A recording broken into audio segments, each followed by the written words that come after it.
Video देखेगा ताकि आपको दोनों ही मेथड समझ आ जाए। अब ये हमारे पास क्वेश्चन है, इसकी हमें रैंक निकालनी है। अब जो मैट्रिक्स गिवन है वो है 3x3 मैट्रिक्स, तो रैंक हो सकता है आइदर 0 या फिर 1 या फिर 2 या 3, बट रैंक 3 से ज़्यादा तो नहीं हो सकता। एक इतना बेसिक आइडिया तो आपको है ही। अब जो मेथड नंबर 1 है वो है कंसेप्चुअल मेथड, जो कहता है आप फाइंड कीजिए कितने नंबर ऑफ नॉन जीरो रोज है। तो आपने अगर गिन लिया कितने नंबर ऑफ नॉन जीरो रोज है, वो आपकी बन जाती है रैंक।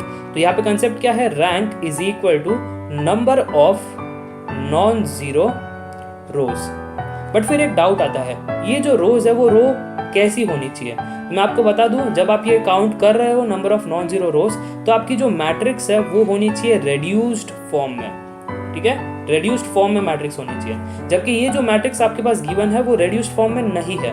तो सबसे पहला टास्क आपका बनता है कि मैट्रिक्स को रेड्यूस करना है आपको।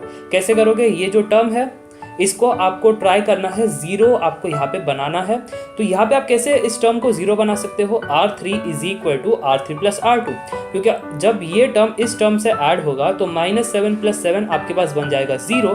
तो मैंने यहाँ पे जो रो 3 है उसको चेंज कर दिया। यहाँ पे आप देख पा रहे हो रो 3 इज R3 प्लस R2, तो -7 + 7 0 बन जाता है।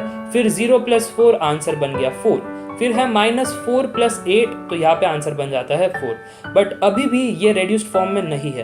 क्यों? क्योंकि अब आप यहाँ पे सिमिलैरिटीज देख पा रहे हो, जो रो 1 है वो सिमिलर टू रो 3 है।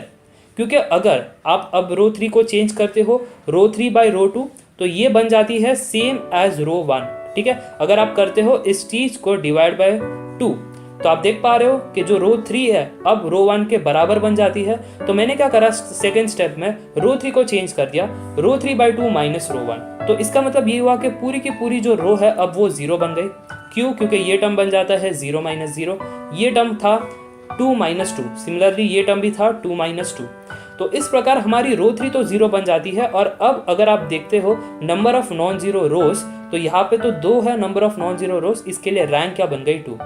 तो ये था मेथड 1 जहाँ पे आपने कंसेप्ट यूज किया। अब जो मेथड 2 मैं आपको बता रहा हूँ वहाँ पे ट्रिक है, ये मेथड आप बिल्कुल भी अप्लाई नहीं करोगे। अब जो मेथड नंबर 2 है वो है डिटर्मिनेंट पे बेस्ड। अब कंसेप्ट बड़ा सिंपल है, अगर आप निकालते हो 3x3 की डिटर्मिनेंट और आपको आंसर क्या मिल सकता है, आइदर 0 मिल सकता है या फिर नॉट इक्वल टू 0। अगर आंसर 0 है तो इसका मतलब ये हुआ कि रैंक जो है वो 3 के बराबर नहीं है। अगर डिटर्मिनेंट नॉट इक्वल टू 0 है तो श्योरली आपकी जो रैंक है वो 3 है। अब क्वेश्चन ये आता है, अगर ये जो रैंक है वो 3 के बराबर नहीं है तो आपको करना क्या चाहिए। फिर आपको करना चाहिए डिटर्मिनेंट ऑफ 2x2। तो यहाँ पे भी 2 कंडीशन, वो 0 के बराबर हो सकती है या फिर नॉट इक्वल टू 0। अगर नॉट इक्वल टू 0 होती है तो आपकी श्योरली रैंक क्या है 2, बट अगर इक्वल टू 0 है तो रैंक क्या है नॉट इक्वल टू 2, और इसका मतलब रैंक जो होगा वो बनेगा 1। तो समझ आ गया, यहाँ पे ये है आपका जो है फ्लो, आपको ये फ्लो फॉलो करना है। तो चलिए इस क्वेश्चन में अब वो अप्लाई करते हैं। तो सबसे पहला होगा डिटर्मिनेंट ऑफ ए, मतलब यहाँ पे आप 3x3 के डिटर्मिनेंट निकाल रहे हो। तो डिटर्मिनेंट आप निकालिए, आंसर आपको यहाँ पे मिलता है 0। अगर आंसर 0 मिलता है तो इसका मतलब क्या हुआ कि आपकी रैंक तो 3 नहीं है। अगर रैंक 3 नहीं है तो आपको नीचे जाना है, सेकेंड स्टेप को फॉलो करना है, डिटर्मिनेंट ऑफ 2x2 आपको निकालनी है। अब कौन सी भी आप 2x2 डिटर्मिनेंट ले सकते हो। यहाँ पे मैंने क्या करा है, इस वाले बॉक्स को पकड़ा है, तो ये है 2x2, इसकी अब मैं डिटर्मिनेंट निकालता हूँ। तो यहाँ पे देखिएगा डिटर्मिनेंट ऑफ 0 to 7 4, इसकी मुझे आंसर मिलती है -14। अगर -14 मेरी आंसर है, मतलब डिटर्मिनेंट नॉट इक्वल टू 0, तो आंसर जो बन गई वो है 2। तो रैंक जो है वो यहाँ पे 2 है। तो काफ़ी आसान है, अगर आप ये जो मेथड 2 अप्लाई करते हो तो चीज़ों को आप फास्ट सॉल्व कर सकते हो। तो उम्मीद करता हूँ आपको ये वीडियो पसंद आई होगी।